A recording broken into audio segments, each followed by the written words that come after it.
Friends, this is a story set in the future, where the world has been divided into two parts. One part is known as offshore, where all the wealthy people live. They have everything they need and enjoy complete freedom to do whatever they want. Meanwhile, the other part is home to the poor, where people struggle for food and shelter. They survive in slums, far from comfort, facing hardships every day. However, there is one chance for them to change their lives and become part of offshore. But to qualify, they must be 20 years old. Once they turn 20, they have to go through a selection process. Out of the massive population, only 3 individuals are chosen to enter offshore, while the rest are sent back to live in poverty. Because of this, everyone dreams of making it to offshore. Now, the announcement is made that the 104th selection process is about to begin, meaning 103 such processes have already taken place before. This is when we meet a girl named Michelle, who has registered for the offshore test. She has only 20 minutes to reach the location where the selection will take place. All registered 20-year-olds start arriving at the location, each with a special device placed behind their ear, emitting a red light. This device acts as their entry pass, issued by offshore after registration to verify their identity. Michelle arrives at the test location with her friend. Soon after, the chief appears before the participants, explaining that the selection process will be completely fair, with no corruption. He also highlights the importance of offshore life, reminding them that only 3 individuals will make it through. As the speech concludes, a woman approaches the chief.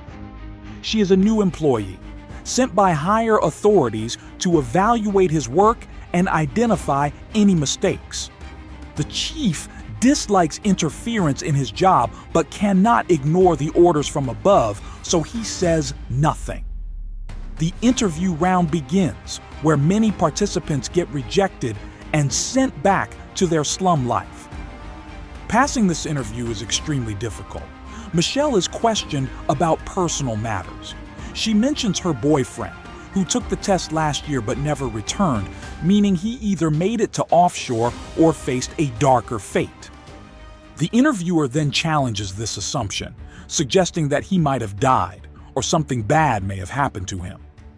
The interviewer then asks Michelle to remove her boyfriend's necklace, testing her emotional strength.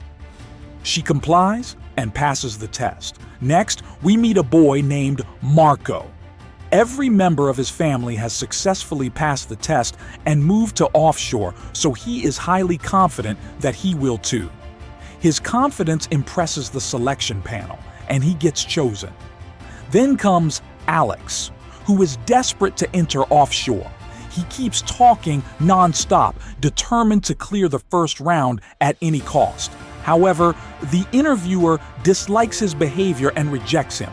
Frustrated, Alex claims that the entire system is corrupt and the selection process is flawed.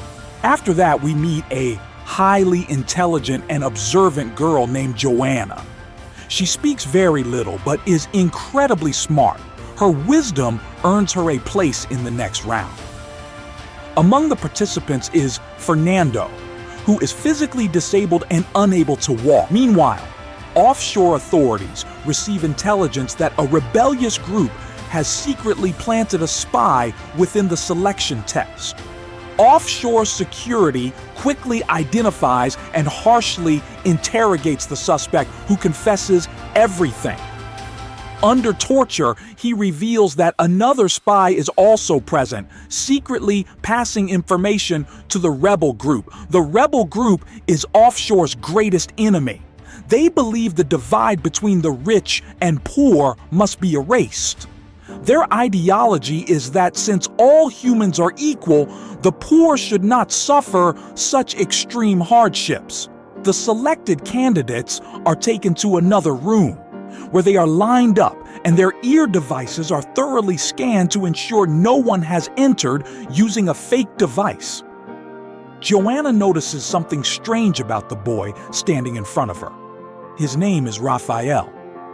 Instead of a proper device, he has scars behind his ear, suggesting he may have entered through deception. However, Joanna keeps this observation to herself.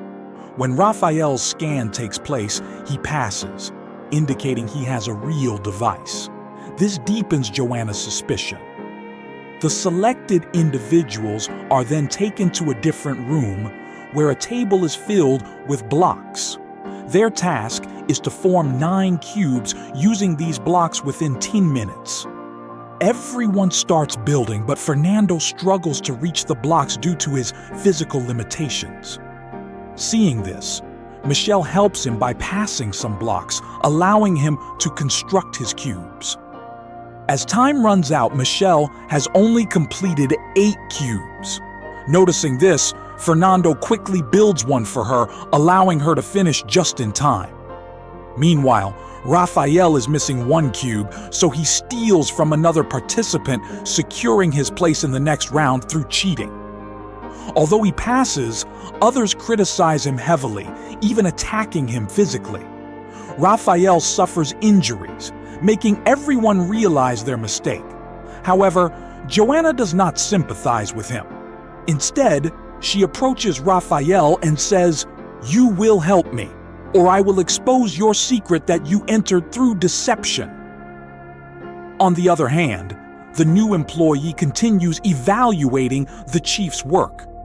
She wants to find faults in his performance so she can have him removed and take his position. Meanwhile, Michelle and her friend are under suspicion by an offshore employee.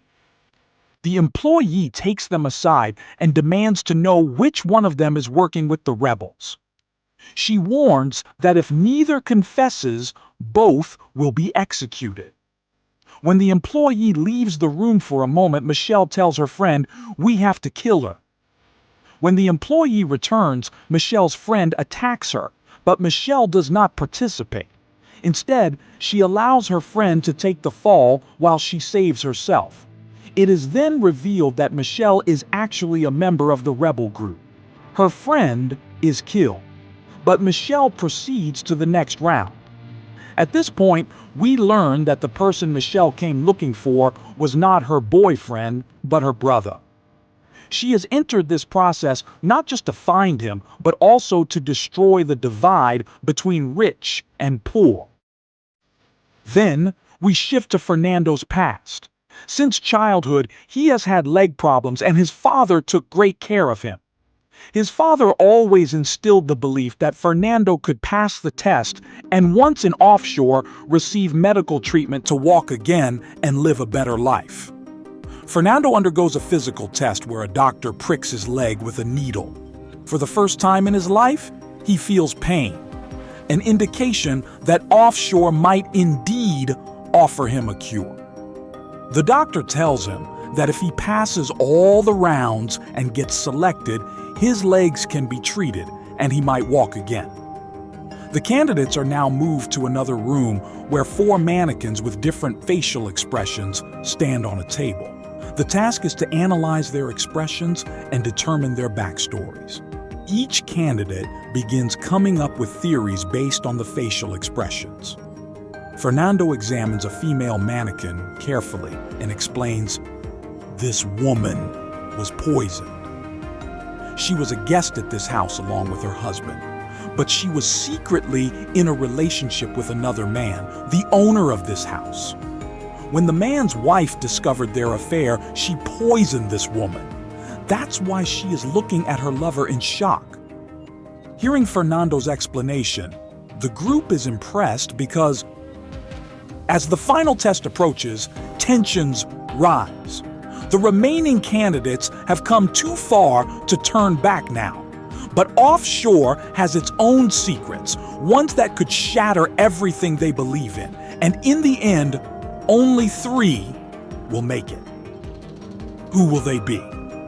If you enjoyed this video, make sure to like, comment, and subscribe for more amazing content.